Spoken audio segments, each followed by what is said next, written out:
Yo, buddy, what's going on, my fellow gamers? Veteran X here, and today we're going to deep dive into why the Great Deku Tree is a great starter dungeon for the Zelda series. And we're not going to waste any time with a long-ass intro. And as you can see, this opening cinematic is so freaking good. It serves several purposes. So, biggest thing to remember, Zelda Ocarina of Time came out in the late 90s, and during that time, there weren't that many 3D games out there on the market. And the biggest ones, of course, were Super Mario 64 and this one. And that cutscene, it really set the tone to let players know, like, hey, we're inside a very large structure. It has several floors and layers, and we really are going to have to explore this area. It's very important to deliver that sense of scale and verticality to players, especially if the only video games they've been exposed to are like 2D arcade machines. Like, stepping into a 3D world is absolutely revolutionary, and that simple cutscene was able to deliver something great just off that alone. And here we got our first enemy here, and what we're going to do, we're going to jump attack it so that way we can do this. Yes, sir. Very iconic. The item gets screen. And this is very important for several reasons. So here it shows that you can assign weapons to hotkeys. And this is a concept that is going to be very new to many video gamers. I know this was very new to me. I've never experienced something like that when I first played Ocarina of Time. It's so cool that the developers started doing that. And the funny thing here is that Deku Seeds are like one of the best weapons within Ocarina of Time. And I'm like, wait a minute, I've been sleeping on them for decades, but now I know ball. Deku Seeds are so good because they can stun enemies, and this allows you to get the upper hand on so many monsters within the game. It's so freaking great how useful Deku Seeds are, at least until you get the boomerang, right? So this gap, it shows that you can jump, right? And it also sets the stage for this. So there's a heart right there at the ledge of this piece of wood, and it shows that, hey, we can possibly jump off of that. So why won't we give that a shot, right? And that heart, it was placed there intentionally so that way it can draw players towards it. So if we jump off of it, bam, and we can see that web is stretchy and bouncy. And we also get a notification from Navi. So if we talk to her, she gives us a little hint. She says, look, Vedex, you can see down below this web. And from there, you can see that, oh crap, there's something down there. So being introduced these elements is just like really great game design. And also, this is a perfect example of show, don't tell. They didn't say, hey, maybe you should jump off of that log there and land on this web. They didn't say maybe you should do this or do that. That was all organic from the player just being curious within the world, and they were just little tool tips, little creative things that the devs did just to entice players to make that jump and explore and be curious within the world that is presented towards them. And a lot of video games could do some lessons on show don't tell, let me tell you. And now as we walk up here, Navi points out that we can climb up these walls, right? Now, like me, when I first played Ocarina of Time, I did not pay attention to these vines at first. The only reason why I knew they were there is because of these, the Skotolas. So the Skotolas play a very important role here. So if whatever reason, if Navi doesn't pop up and tell you about the vines, then the Skotolas on the wall will also bring your attention to it. So that way you can see this and like, wait a minute, that's pretty crazy. And also the fact that there's floors above you, that will lead you to believe that you can climb the vines, in which you definitely can. And now we're introduced to one of the most iconic little jingles in gaming. The treasure opening chest. Jingle, baby.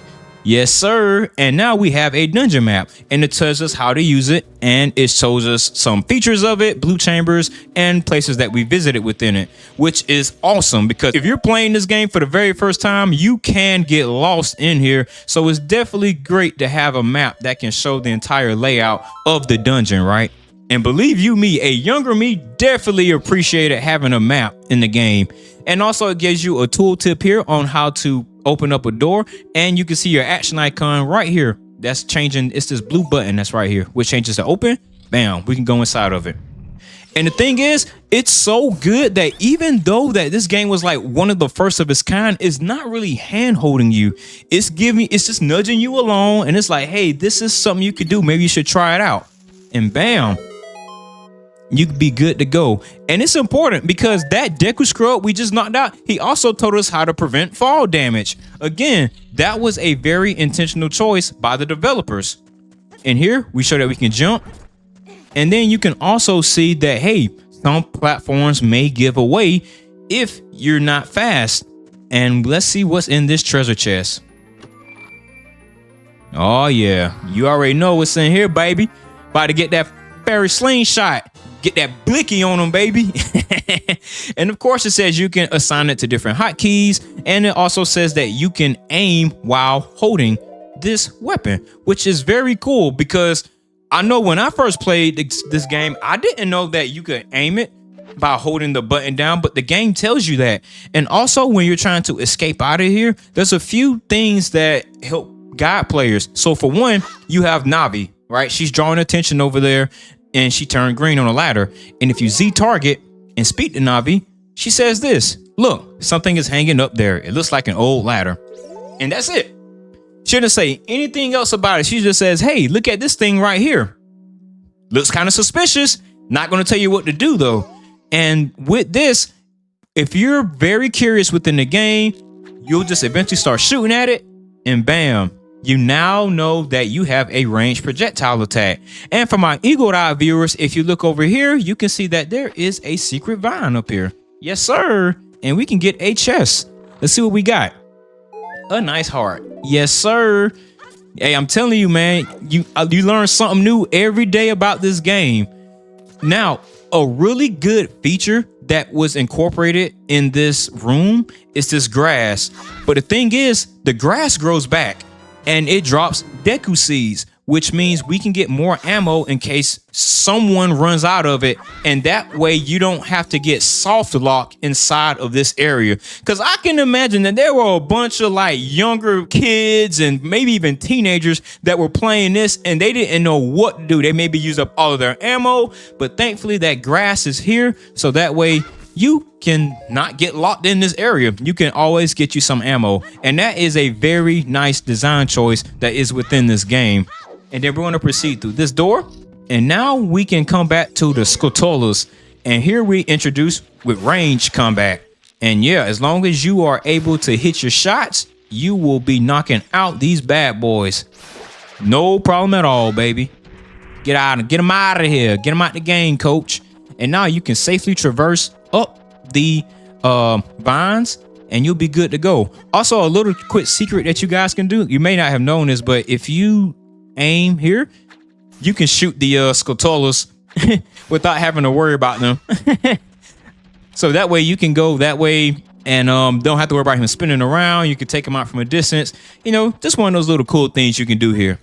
And now this also teaches us the importance of being patient in battles, that you have to watch out for enemies' weak points, because you can't just sometimes blindly swing at an enemy because you might not get the best bang for your buck. So it introduces that concept to players and it is very nice. Again, show, don't tell. And also this room is so good. So look, as you can see, Navi is over here pointing to the torch. Let's see what she says.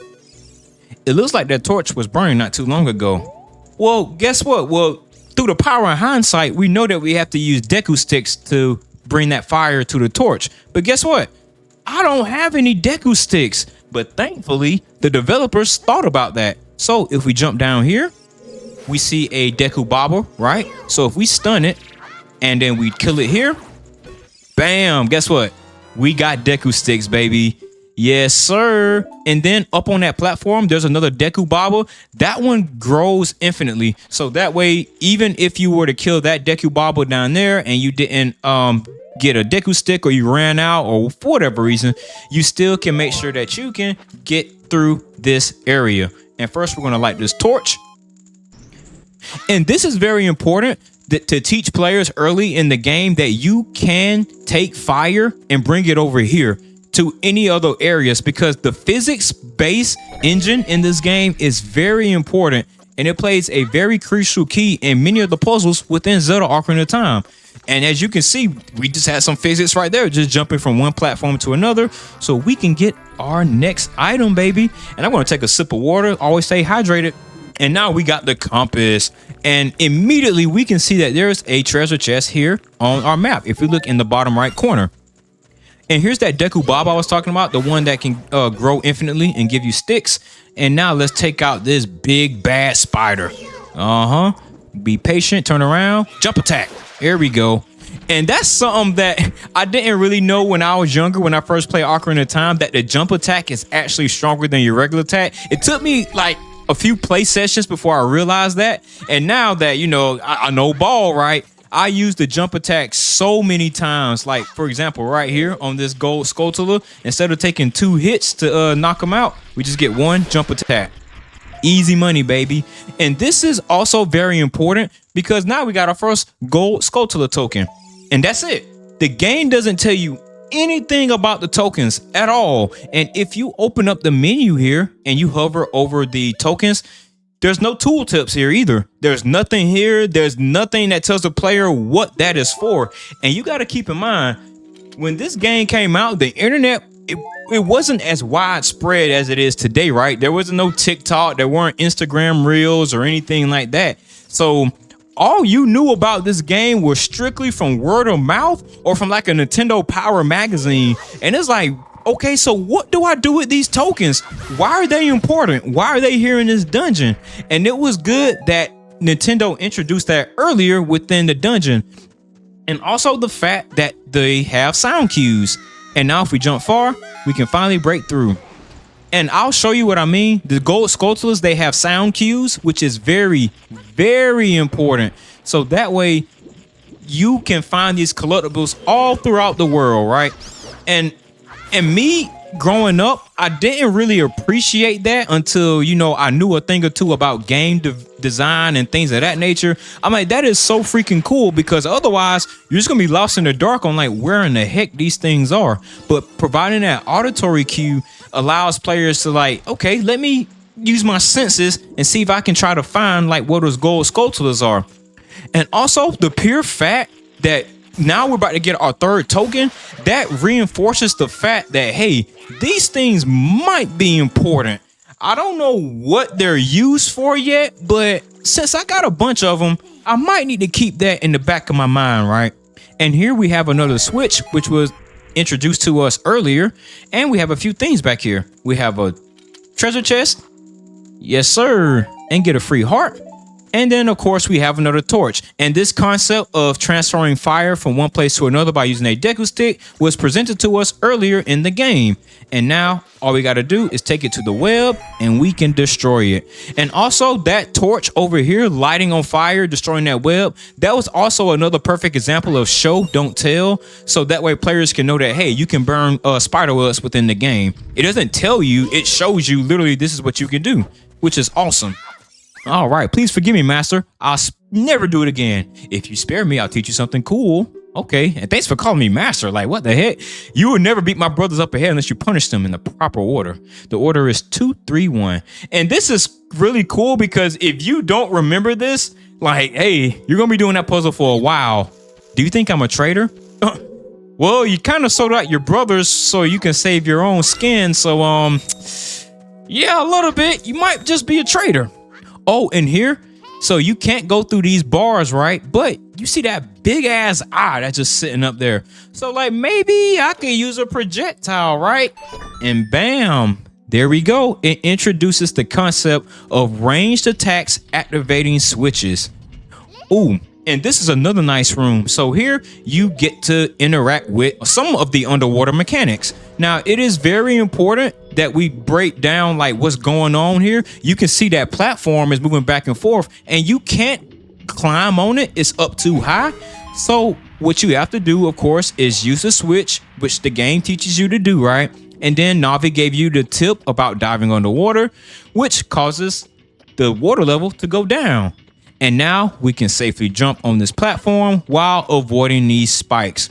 And I'm telling you, man, the concepts of verticality and the physics that they incorporated within this game is nothing short of amazing.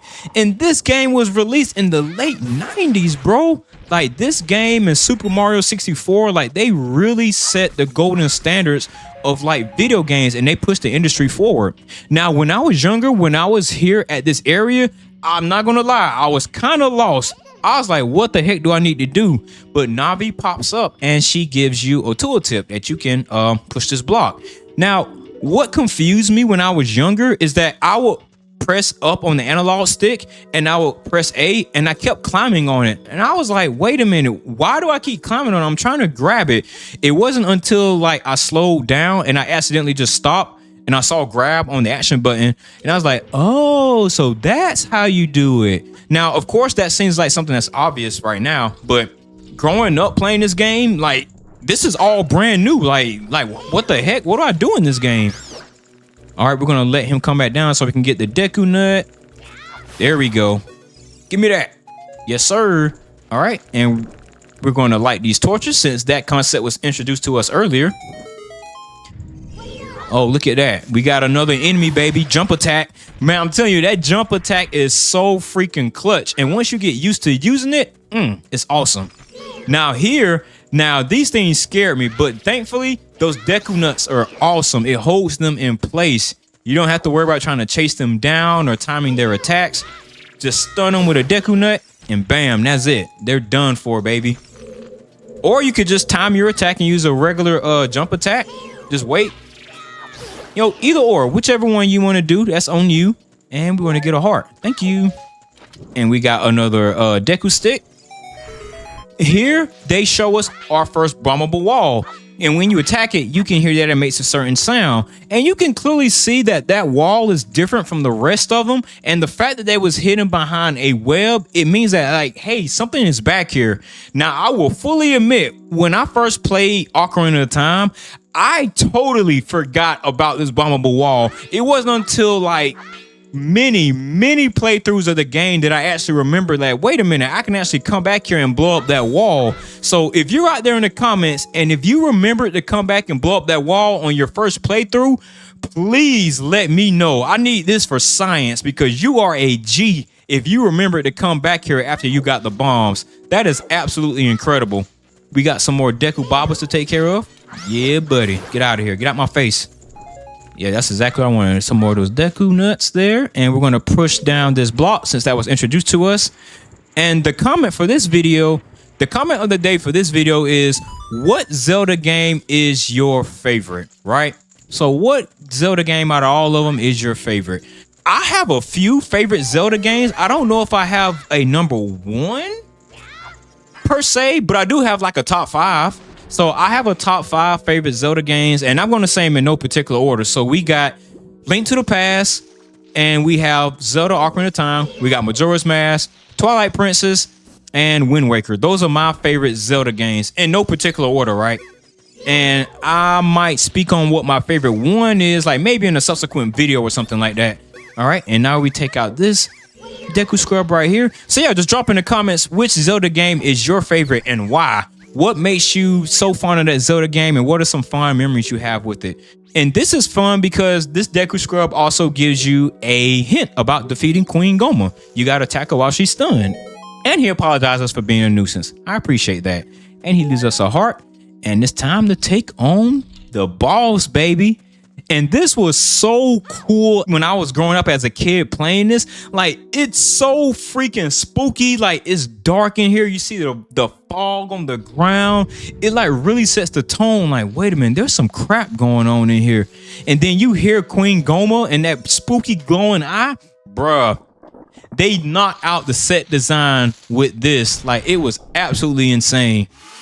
And now it's time to fight Queen Goma. Now, remember what I said about those Deku nuts? Yeah, we about to put those things to use. And also the Deku stick. Oh my God, I missed.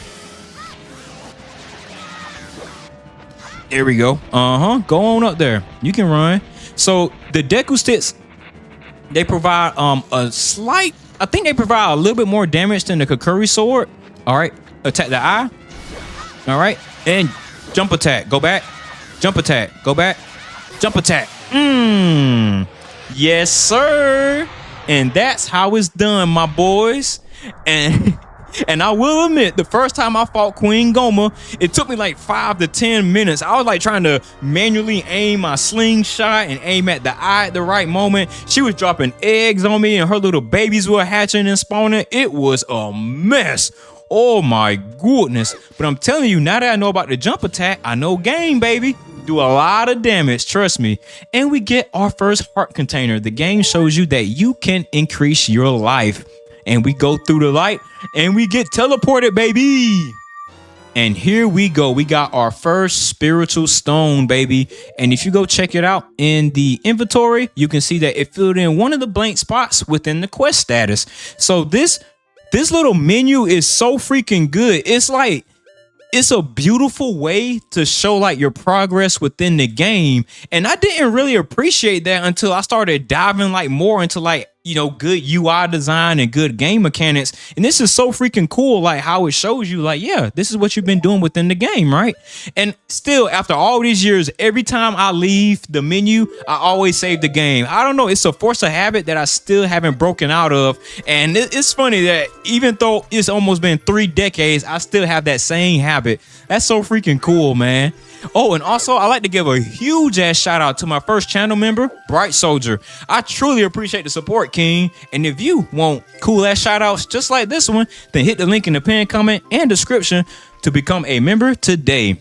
Also, I have some other Zelda videos on my channel, and yeah, we're gonna be talking about Zelda at length, and we're gonna have a pretty good time here, right? Subscribe if you want more Zelda content. Check out these videos here on the screen, and yeah, I'll catch you in the next one. Peace.